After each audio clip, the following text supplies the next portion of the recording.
Welcome back. Now, living on the edge is some people's idea of fun, but in his bid for an international career in professional racing, one Pinoy is feeding the need for speed by also tapping into his Filipino heritage.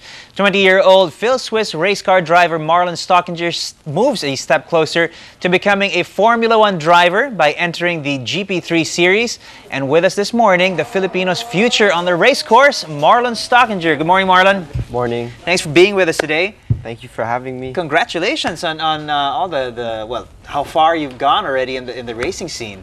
Yes, I mean, I've been in the sport for a long time. Have you? I mean, you're only 20 years old. You're barely legal to drive on the street. 20 in April.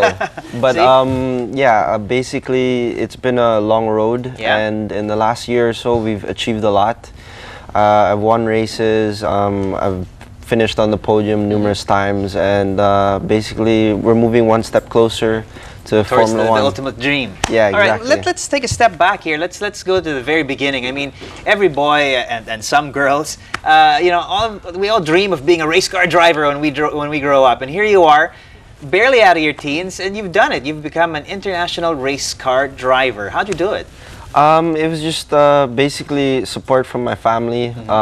As we all know, racing or motorsport in general is very expensive. Yeah. It's important you have financial backing, looking for sponsors, and yeah, ever since the beginning, my family's always been behind me. And with the achievements I've collected over the years, I think it's helped also along the way, and it's made it easy for us to make these transitions.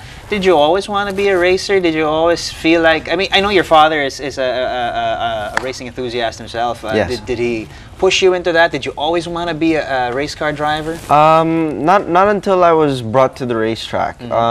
Before that point in time, it was just basically being a normal kid. But until my dad brought me to an actual go-kart track, I didn't know anything about racing. I didn't know about Formula One.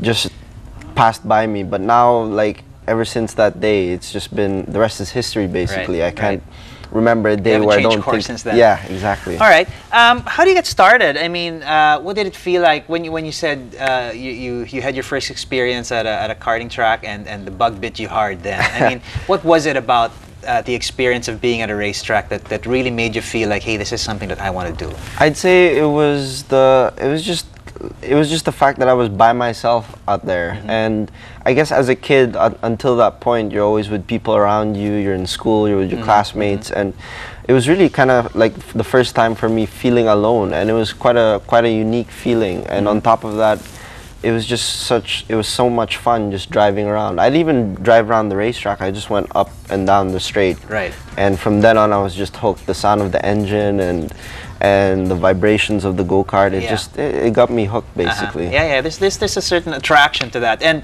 obviously it grows from there. I mean, you start off with go-karts, which is a very demanding sport in itself. I mean, people tend to think, you know, about the ultimate racing experience as, you know, formula racing, but I mean, kart racing is quite demanding in itself. And although the cars look, you know, small, you're talking about serious speeds, and serious skill also has to come into play here. How does one, you know, excel at being a race car driver, a racer? I mean, do you have any special qualities that make you that give you the edge, maybe?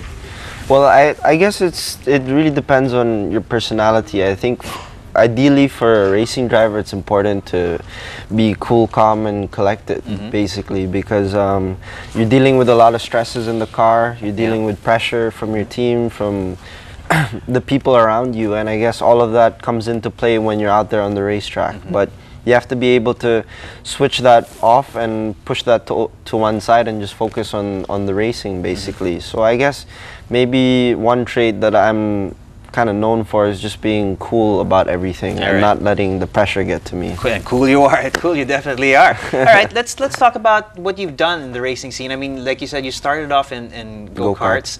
You topped that, obviously.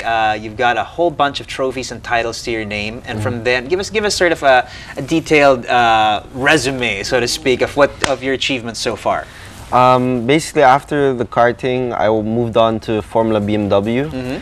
And there I won the scholarship, which BMW gives you. I think it was $50,000 towards the racing season that year. I came third in the rookie championship, eighth overall.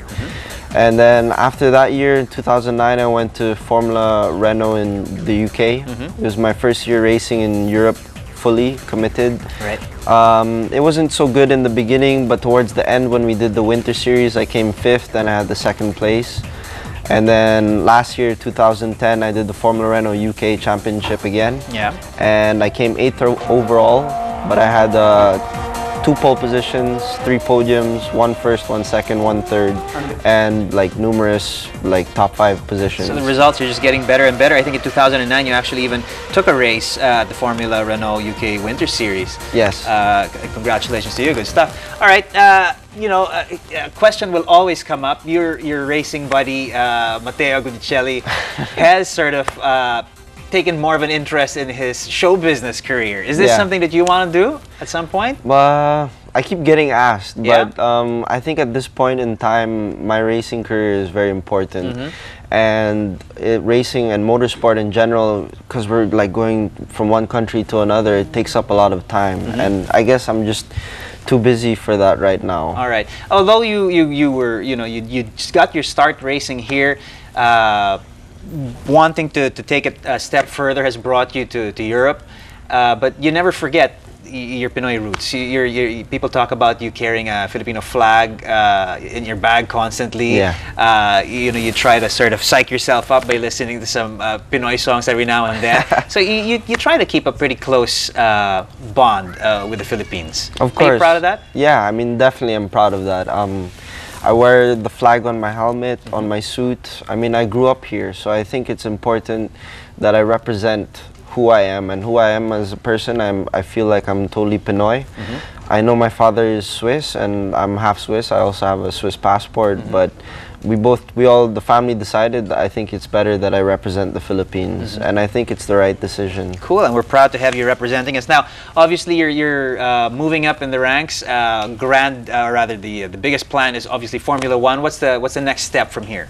Well, now I'm in GP3, and the next logical step would be GP2, and then this would be the last step before Formula One. So depending on my results and how I do in the championship this year, maybe I can move already on next year. But we all know basically it's a tough sport, and hopefully we can progress. Cool. All right. Well, we're proud of you. We're looking forward to seeing a Filipino in Formula One, and we hope that it's going to be you. Thanks so much for being with us this morning, Marlon. Thank you. Thank you so much for having me.